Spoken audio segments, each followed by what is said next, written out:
While helping my aunt move, I found a box marked "Do Not Open." Inside, my childhood drawings, and a letter from my birth mother they'd hidden from me for 20 years. Hey there, we're working hard to hit our first 1,000 subscribers. If you love true, emotional stories, hit that subscribe button. It helps more than you know. Now let's get into the story. I was just helping my aunt pack boxes when my entire childhood came undone. Literally, we were in her attic, sweating through layers of dust, cobwebs, and broken down furniture. She was downsizing, moving into a condo, and asked if I could help carry down anything heavy. I figured I'd be moving old photo albums, spare chairs, maybe a box of ancient Christmas lights. Nothing dramatic. Then I found the box. It was shoved behind a dresser with a blanket half covering it, like someone had tried to hide it but gave up halfway. A regular cardboard box, sealed tight, but across the top, in thick red Sharpie, were the words, "Do not open." Naturally, I opened it. At first, it looked harmless. Just a stack of old papers, some faded construction paper with drawings on them. I assumed it was junk from one of my cousins. Marlene has a few nieces and nephews she helps out with from time to time. But then I saw one of the drawings. It was a crayon picture of a boy with black hair and glasses, just like mine when I was 5, holding hands with a woman in a green dress. The caption read, "Me and Mommy." My heart stopped for a second. The handwriting was clumsy but familiar. I picked up another drawing. This one had a little boy playing with a blue bunny plush. That exact toy sat on a shelf in my bedroom until I was 13. Same shape, same tear in the ear. Another picture, then another, then the letter, tucked between 2 sheets of paper in a soft blue envelope, faded around the edges, but clearly well-preserved. On the front, to Kyle, on his 5th birthday. Love, Mom. That's my name, Kyle. But that handwriting, it didn't match anything I knew. My mom, well, the woman I've always called Mom, has very loopy cursive. This was small, tight, almost formal. I froze, just stared at it for a long moment. That's when Marlene came up the attic steps. She was wiping her hands on a dish towel and chatting like nothing was wrong. When she saw me holding the letter, everything changed. Her smile dropped. The color drained from her face. Her voice cracked when she said, "Kyle, where did you find that?" I held up the box. "It was back there. Says, 'Do not open.'" "What is this?" She looked like I had just pulled a grenade pin. That wasn't meant for you to see." I opened the envelope anyway. The letter was dated the day of my 5th birthday. The handwriting was shaky but careful. It began, "My sweet Kyle, if you're reading this, I hope it means you're safe, that you're happy, that maybe someone kind raised you well." I sat down right there on the attic floor. My hands were shaking. I read the whole thing while Marlene stood 5 feet away, silent. The letter told me things no one else could have known. It mentioned the song I used to fall asleep to, "You Are My Sunshine." It mentioned my favorite food at age 4, carrot sticks with honey, gross now, but I was obsessed with it back then. It mentioned how I used to call the moon the night light. No one knew these things, not unless they'd been there. And the woman who raised me? She never talked about stuff from when I was that young. Said she didn't remember much. The letter ended with, "I'm sorry I wasn't there for your birthday. I didn't want to leave. I fought to stay. I'll always love you. I'll always be your mother. Anna." Anna. I had never heard that name in my life. When I looked up, Marlene was crying. Not full sobbing. More like she knew the dam was about to break, and she was trying to keep it together. "Kyle," she said quietly, "I think we need to talk." I didn't speak. I just kept staring at the letter. Because deep down, I already knew the truth. This woman, Anna, she was my birth mother. And for 20 years, someone had made damn sure I never found out. We sat downstairs at her kitchen table. The attic air still clung to my clothes. Heavy, stale, making it hard to breathe.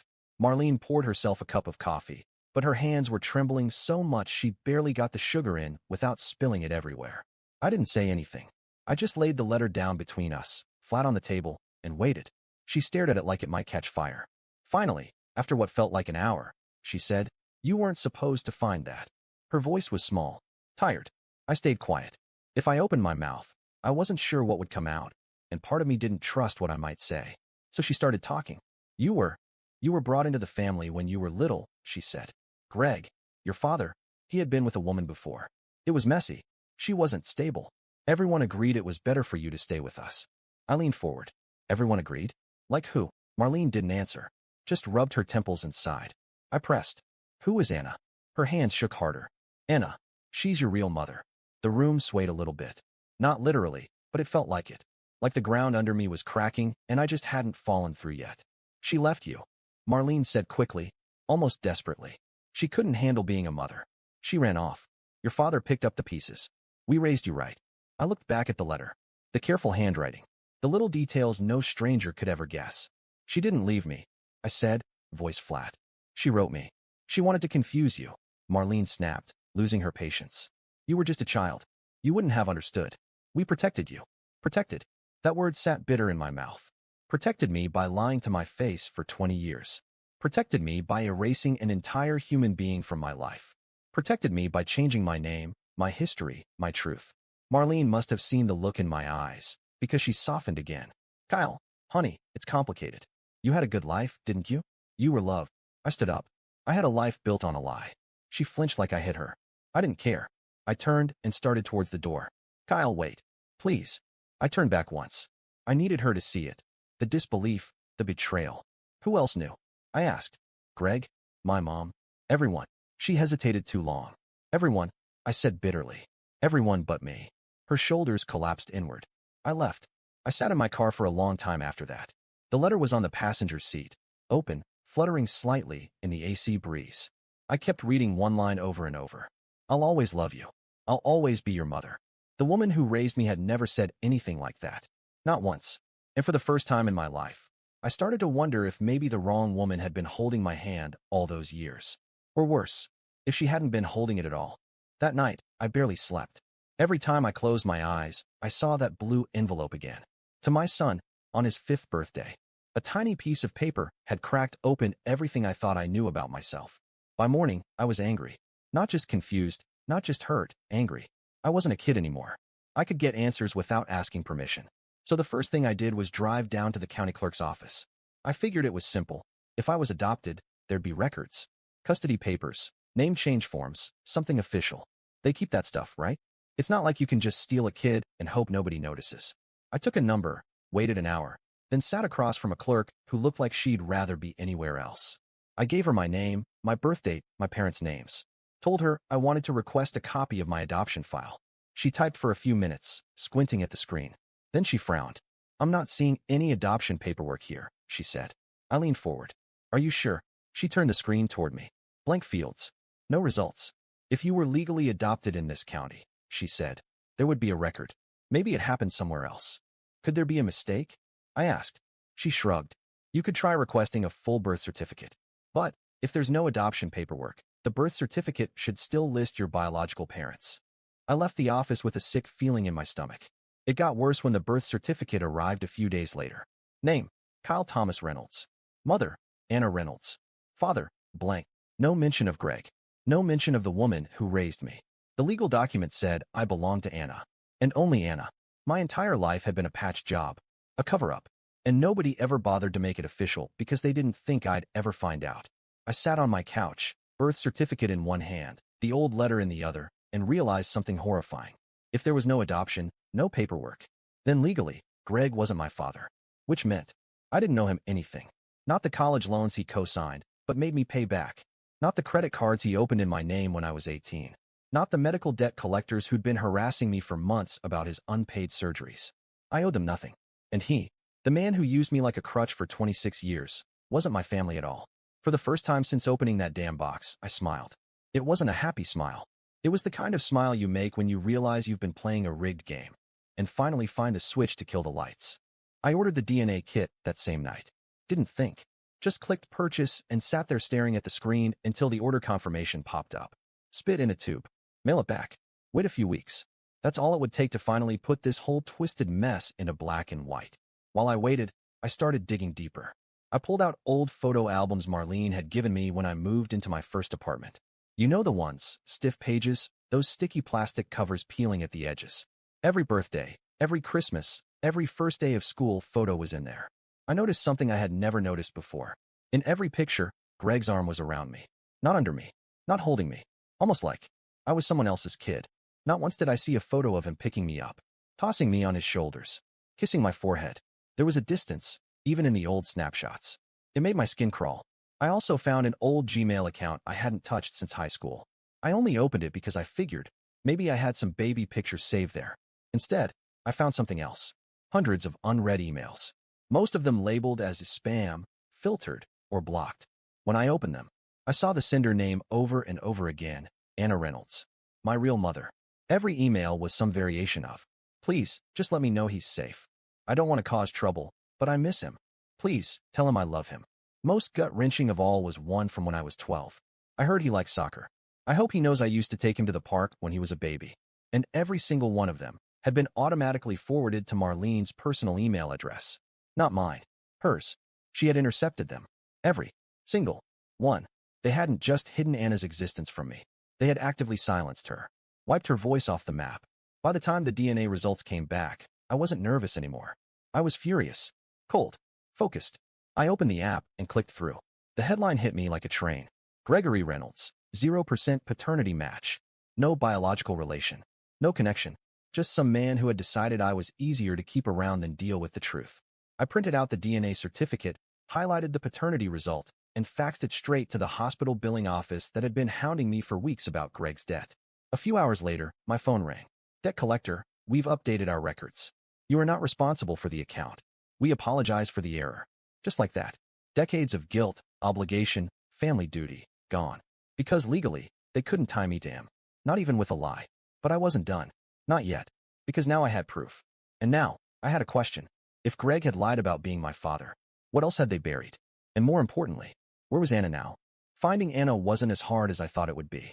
After everything Marlene had done to erase her, I expected it would take months of dead ends, old addresses, outdated phone numbers. But the letter had one clue. At the very bottom, under her signature, Anna had written, I'll always be waiting in Chestnut Hollow. Chestnut Hollow was a tiny town 2 states over, barely a dot on the map. I vaguely remembered driving through it once on a school trip. Blink and you'd miss it. So that's where I went. No grand plan. No speech prepared.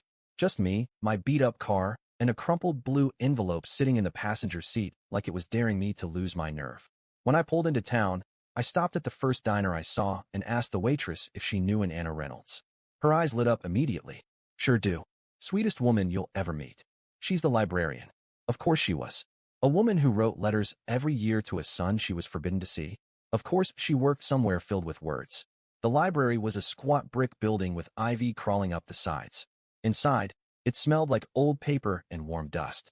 And there, behind the front desk, shelving a stack of books, was a woman with graying brown hair pulled into a loose braid.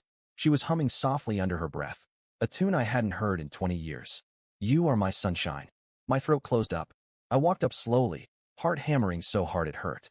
When she turned and saw me, the books slipped from her hands and scattered across the floor. She didn't say anything at first, just stared. And then, and this I'll remember for the rest of my life, she smiled. Not a big smile. Not a polite one. The kind of smile you only give someone you never thought you'd see again. Kyle, she whispered. I nodded. She covered her mouth with both hands and started to cry.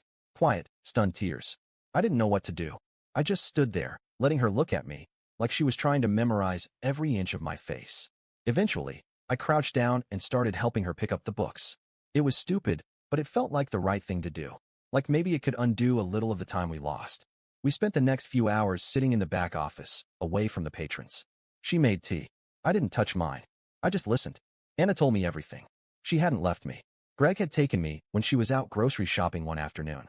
When she tried to report it, she found out he had a better lawyer, more money, more power in a town where the Reynolds name meant something. She fought. God, she fought. But he made her look unstable, painted her as unfit. And eventually, under pressure, she was told if she kept trying to get me back, things would get messy, custody battles, accusations, maybe even jail time.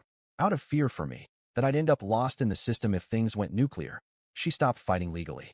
But she never stopped writing, never stopped trying to reach me.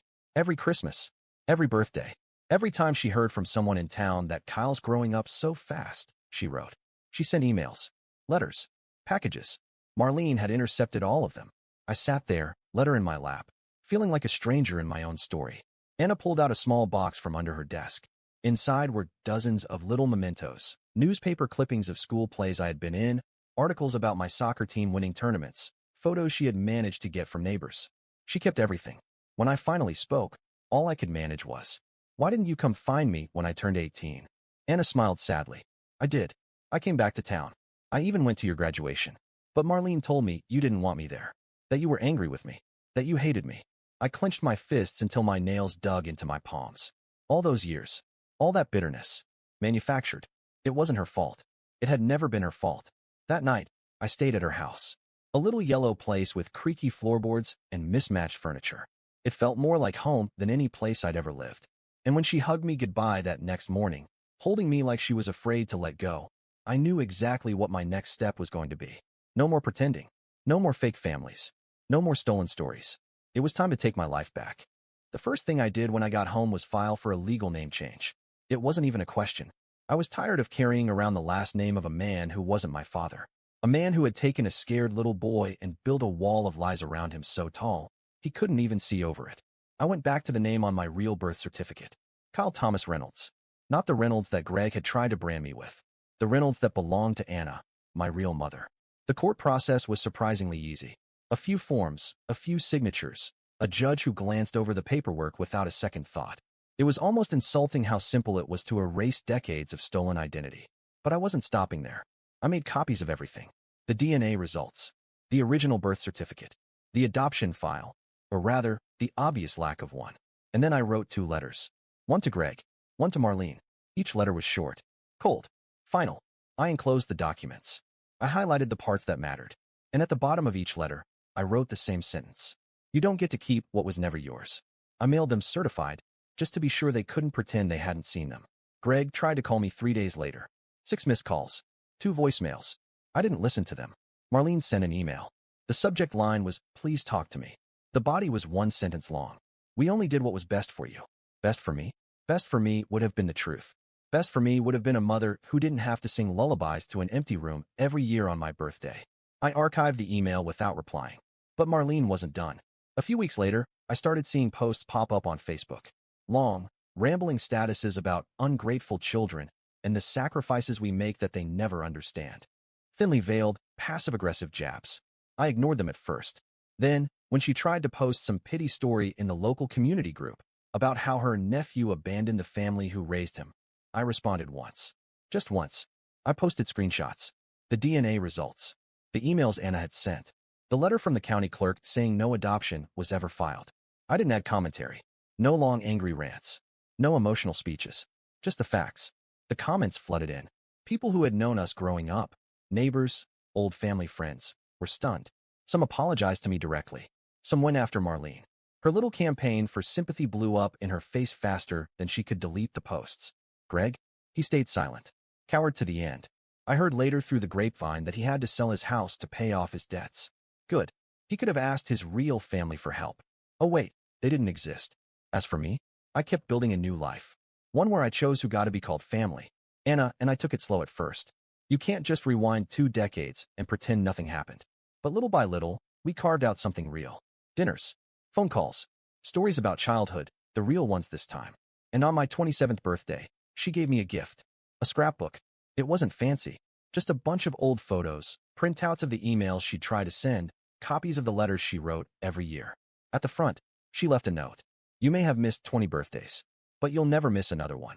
I sat there flipping through the pages, feeling something settle in my chest. Not anger. Not bitterness. Not sadness. Something quieter. Stronger. Like a root finally finding soil after years of growing in the dark. People always say family is everything. But I learned something better. Family is who shows up, who stays, who fights for you even when you're too young to know you need fighting for. Family isn't blood. It's love that doesn't ask permission. And for the first time since that dusty afternoon in Marlene's attic, I felt like I belonged somewhere. For real. And that's the story.